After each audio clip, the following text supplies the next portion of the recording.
Ya halo semuanya. Jadi sekarang aku mau langsung aja ya, nggak usah bahas basa-basi. Aku nih mau ngebahas sesuatu yang biasanya akrab di dunia perwibuan gitu. Pertama ya, kalau kalian memikirkan wibu, kira-kira apa yang ada di dalam kepala kalian? Pertama nih, pengangguran, terus nggak punya skill, terus habis itu gak sekolah-sekolah banget gitu. Iya, kau you know what I'm saying man? Sebagian besar wibu gitu. Top of mind wibu tuh apa tuh biasanya? Yang negatif-negatif gitu kan. Terus apalagi yang identik dengan wibu? IT. Most likely kampus-kampus yang punya jurusan ilmu komputer atau ada hubungannya sama programming atau IT kurang lebih betul. Iya, ada hubungannya sama wibu. Contohnya di mana? Telkom, tempatnya Andika Nugraha. Di situ banyak sekali wibu. Kalau misalnya kita mau ngebahas lebih dalam lagi, apa dampak dari perwibuan ini?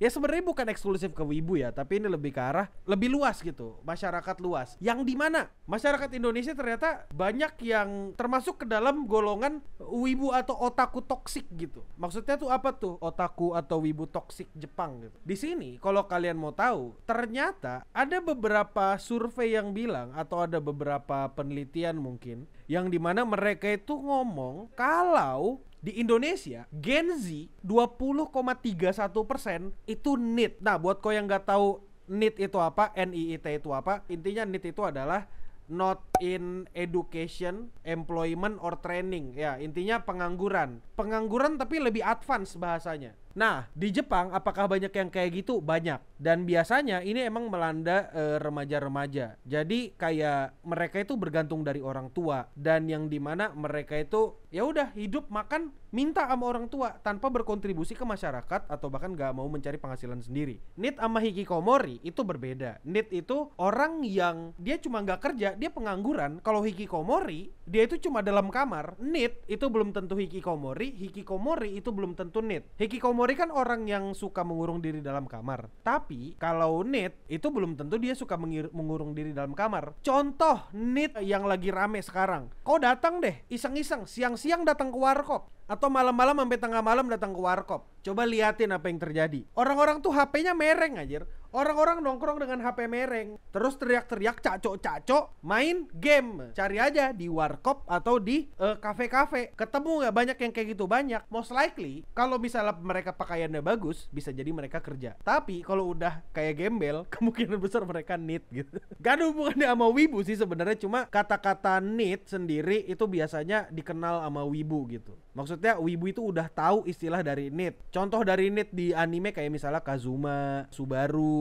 Tapi biasanya orang-orang yang main HP mereng ini bukan cuma main game biasa gitu, bukan cuma main game beneran. Tapi biasanya mereka itu mainnya yang cering gitu. You know what I'm saying ya? Pertanyaannya, kenapa sih kita banyak pengangguran, banyak NEET gitu? Sebenarnya kita nggak kayak gitu. Most likely NEET yang ku tahu itu sebenarnya udah sarjana atau mungkin dia udah lulus SMA gitu. Tapi mereka nggak kerja aja, lagi nggak ada kegiatan. Misalnya nih orang yang baru lulus kuliah dan tidak bekerja itu tergolong NEET. Karena apa? Karena ya hitungannya mereka tidak bekerja gitu kan. Mereka tidak dalam training juga. Terus apa sih yang bikin banyak banget pengangguran gitu? Jadi gini ya, alasan kenapa negara kita banyak pengangguran, banyak yang tidak punya training dan tidak dalam edukasi juga. Coba kau pikirkan baik-baik. Di Indonesia, kau mau nyari kerja buat jaga toko, mereka itu minta yang speknya dewa, bro. Kayak mereka itu ngasih CV gitu kan, mau ngelamar kerjaan, tapi yang dicari emang spek nabi gitu. Padahal kita cuma manusia, boy. Kita bukan nabi gitu. Maksimal 25 tahun, pengalaman kerja 30 tahun. Nah, anjir tuh. Dari udah kerja. Aku yang agak ngerasa jijik ya sama orang tua ini ya. Gen Z ABCD. Gen Z mah ini, Gen Z mah itu gitu. Ya kalau kau nggak mau kerja sama Gen Z, gimana kalau kau naikkan batas umurnya jadi sampai 30? Daripada kau berkutat terus nih sama Gen Z nih, naikkan aja umurnya gimana sih? Padahal itu apa ya? Modern problem require modern solution.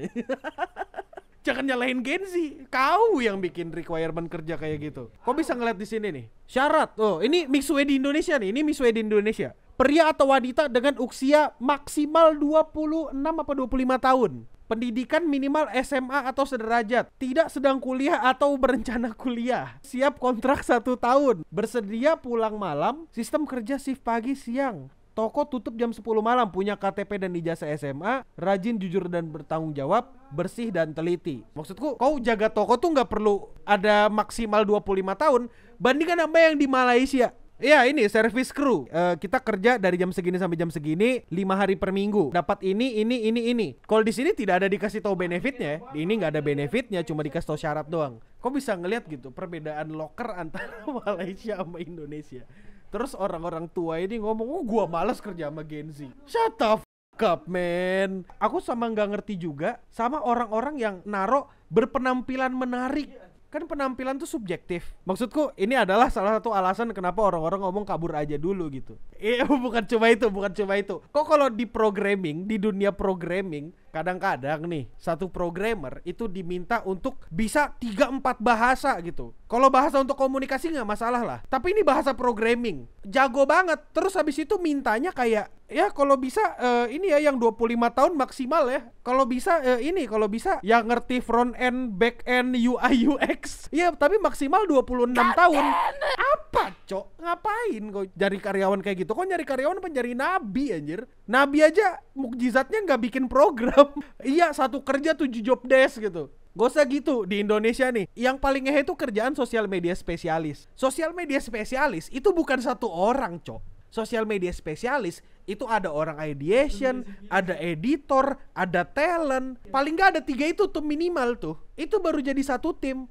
Tapi kadang-kadang pekerjaan sosial media spesialis itu kayak, nah kamu yang bikin ide, kamu yang rekam, kamu yang edit, kamu yang posting ya. Apa itu? Udah kayak gitu gajinya kadang-kadang tidak sampai UMR.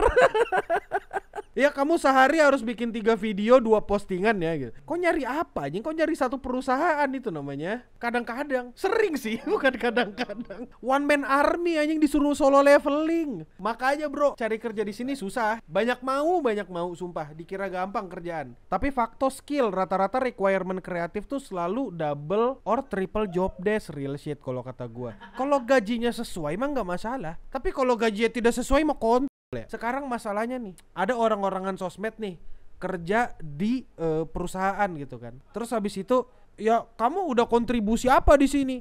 Lihat itu Instagram, lihat itu YouTube, lihat itu TikTok tuh, lihat. Punya kan mata kan?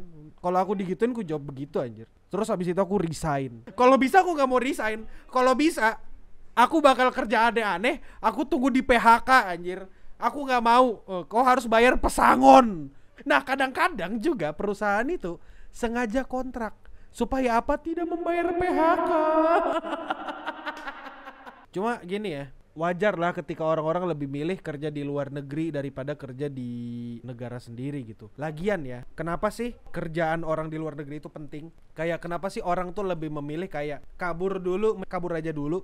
Karena kalau kamu perhatikan ya, sebenarnya pendapatan negara terbesar selain pajak ya, pertama dari ekspor impor migas, entah itu batu bara atau energi-energian kayak gitu. Kedua, duit devisa dari TKI.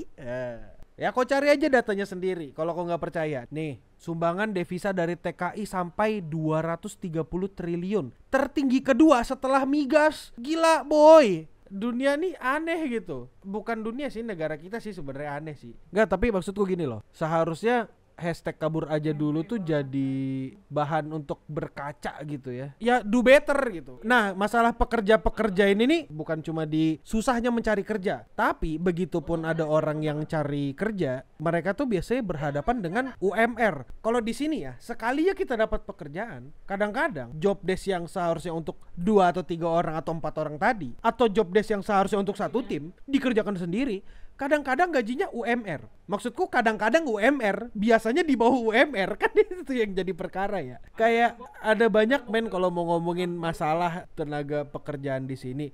Tapi agak bingung gimana cara, aku bahkan gak tahu gimana cara ngomongnya supaya enak ya. Tapi intinya gini, agak cukup sulit untuk mencari pekerjaan yang ideal dan enak. Kenapa aku bertahan di Clean Sound? Emang Clean Sound kerja, Clean Sound tuh gak kerja. Karena Clean Sound tuh kan bukan perusahaan. Cuma yang penting bertahan hidup di Clean Sound mah. Duit banyak gak?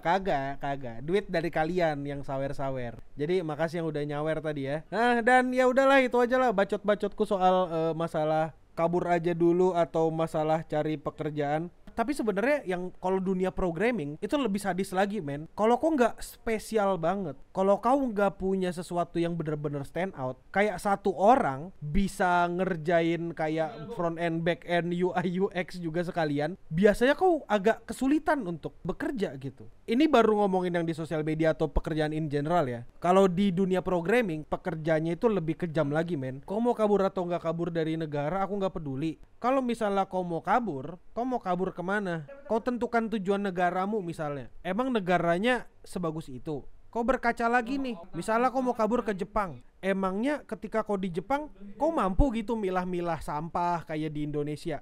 Kok di Indonesia buang sampahnya sembarangan? Emang kau mampu gitu berkendara dengan tertib gitu kan? Orang kadang-kadang kau jalan-jalan aja masih nggak pakai helm, nyebrang jalan sembarangan. Kau pikir gitu loh. Kalau di sini kan kadang-kadang ada yang bisa dibayar pakai duit untuk menyelesaikan masalah. Emang di negara lain bisa? Kan kita nggak tahu. Jadi daripada kau FOMO aja gitu, ikut mau kabur gitu. Tapi kayak kok nggak ada persiapan, maksudku itu stupid anjir. Ngapain kok keluar mau pindah tapi kok nggak ada skill.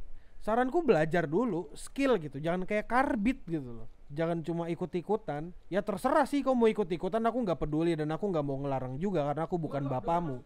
Dan ya udahlah itu aja dulu masalah perkantoran-kantoran dan lain-lainnya. Aku nggak peduli kau mau tanggapan gimana. Ya kau kasihlah tanggapanmu. Kadang-kadang bakal ku baca kok. Kalau misalnya menarik bakal ku balas-balesin. Ya kalau kau misalnya mau kayak Barbara yang ikut nyawer sekarang, nggak apa-apa, kabur dulu aja, asal di mana bumi dipijak di situ langit dijunjung. Betul kata Barbara. Kalau kau mau nyawer kayak gini atau ikut-ikutan ngechat yang kayak gini, ikut kasih pendapat, kau bisa datang ke live stream. Karena aku biasanya live stream di setiap hari Senin atau hari Selasa. Ya pokoknya kayak gitulah, kau bisa datang. Ya udah, dadah, stay clean and sound. Ya, dadah.